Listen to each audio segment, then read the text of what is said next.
Pay attention. First thing first, the cheapest price, excuse me.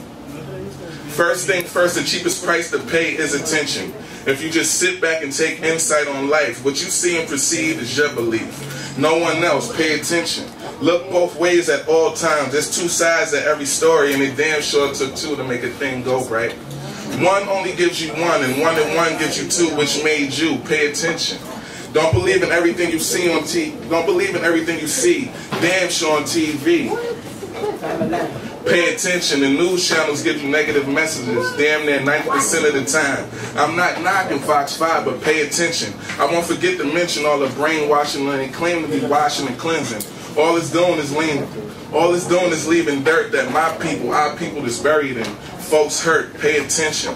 To be aware is to be alive, but to be stuck in a one-track mind and leave left behind. Pay attention.